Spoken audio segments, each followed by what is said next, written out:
Hi friends, welcome back to my channel HNT farm house. ನಾನಿವತ್ತು ನಿಮಗೆ ಒಂದು healthy beverage ರೆಸಿಪಿನ ಹೇಗೆ ಮಾಡೋದು ಅಂತ ತೋರಿಸ್ತಾ ಇದ್ದೀನಿ. ಹಾಗಾದರೆ ಈ ಗಸಗಸೆ ಹಾಲನ್ನು ಹೇಗೆ ಮಾಡೋದು ಅಂತ ನೋಡೋಣ ಬನ್ನಿ.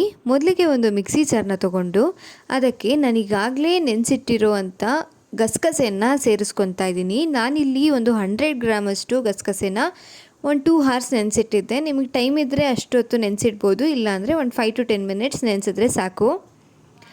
ಆನಂತರ ಇಲ್ಲಿ ಒಂದು 1/4 ಬೌಲಷ್ಟು ಹಸಿ ತೆಂಗಿನಕಾಯಿ ತುರಿನ ಆ್ಯಡ್ ಮಾಡ್ತಾಯಿದ್ದೀನಿ. ಹಸಿ ತೆಂಗಿನಕಾಯಿ ತುರಿನ ಬಳಸೋದ್ರಿಂದ ಗಸಗಸೆ ಹಾಲು ತುಂಬಾ ರುಚಿಯಾಗಿರುತ್ತೆ.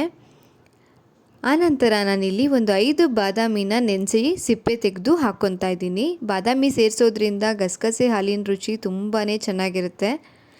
ಆನಂತರ ಸ್ವಲ್ಪ ಮಾತ್ರ ನೀರನ್ನು ಹಾಕ್ಕೊಂಡು ಈಗ ಇದನ್ನು ಚೆನ್ನಾಗಿ ರುಬ್ಕೊಳ್ಳೋಣ. ಸ್ವಲ್ಪ ತರಿಯಾಗಿಯೇ ರುಬ್ಕೊಳ್ಳಿ, ಯಾಕಂದರೆ ಗಸಗಸೆ ಹಾಗೆ ಬಾದಾಮಿ ಏನು ಹಾಕಿರ್ತೀವಲ್ವ ಅದೆಲ್ಲ ಬಾಯಿಗೆ ಸಿಗ್ತಾ ಇದ್ದರೆ ತುಂಬ ಚೆನ್ನಾಗಿ ಅನಿಸುತ್ತೆ. ಆನಂತರ ಸ್ಟವ್ ಮೇಲೆ ಒಂದು ಪಾತ್ರೆನ ಇಟ್ಕೊಂಡು ನಾವು ಮಾಡಿಟ್ಕೊಂಡಿರೋವಂಥ ಮಿಶ್ರಣನ ಸೇರಿಸ್ಕೊಳ್ಳೋಣ.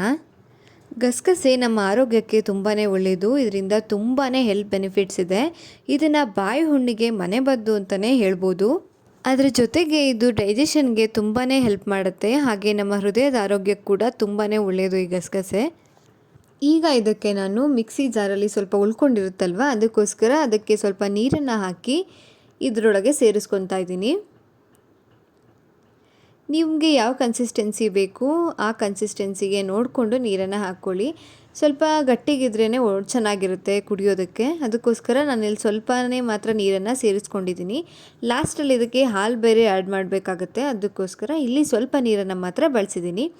ಆನಂತರ ನಾನಿಲ್ಲಿ 2 ಏಲಕ್ಕಿನ ಸಣ್ಣದಾಗಿ ಪುಡಿ ಮಾಡಿ ಸೇರಿಸ್ಕೊತಾ ಇದ್ದೀನಿ.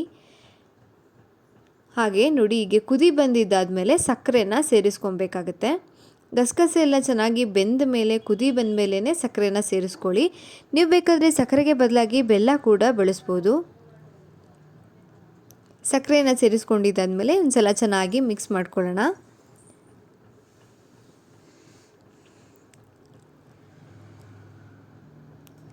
ಎಲ್ಲ ಮಿಕ್ಸ್ ಮಾಡಿದಾದಮೇಲೆ ಲಾಸ್ಟಲ್ಲಿ ನಾವು ಹಾಲನ್ನು ಆ್ಯಡ್ ಮಾಡಬೇಕಾಗತ್ತೆ.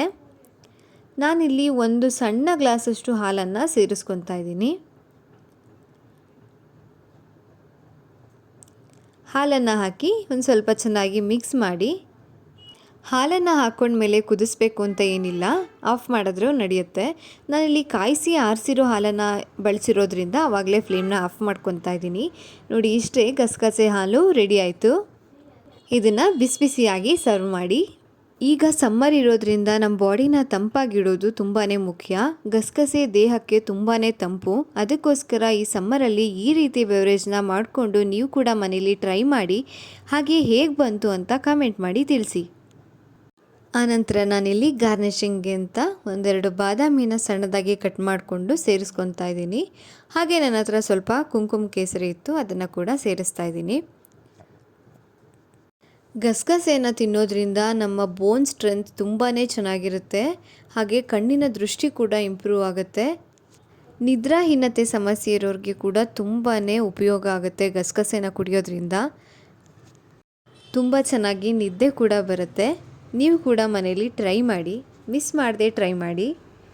ತುಂಬಾ ಕ್ವಿಕ್ಕಾಗಿ ಈಸಿಯಾಗಿ ಆಗೋವಂಥ ರೆಸಿಪಿ ಇದು. ಜಾಸ್ತಿ ಟೈಮ್ ಏನು ಬೇಕಾಗೋಗುತ್ತಿಲ್ಲ. ನಿಮ್ಮ ಮನೆಗೆ ಯಾರಾದರೂ ನೆಂಟರು ಬಂದಾಗ ಕ್ವಿಕ್ಕಾಗಿ ಈ ಸಮ್ಮರಲ್ಲಿ ಆರಾಮಾಗಿ ಮಾಡಿಕೊಡ್ಬೋದು. ಆರೋಗ್ಯಕರವಾಗಿರುವಂಥ ಹಾಗೆ ತುಂಬಾ ರುಚಿಯಾಗಿರುವಂಥ ಗಸಗಸೆ ಹಾಲನ್ನು ತುಪ್ಪ ಹಾಕ್ಕೊಂಡು ಸವಿಯೋಣ ಬನ್ನಿ.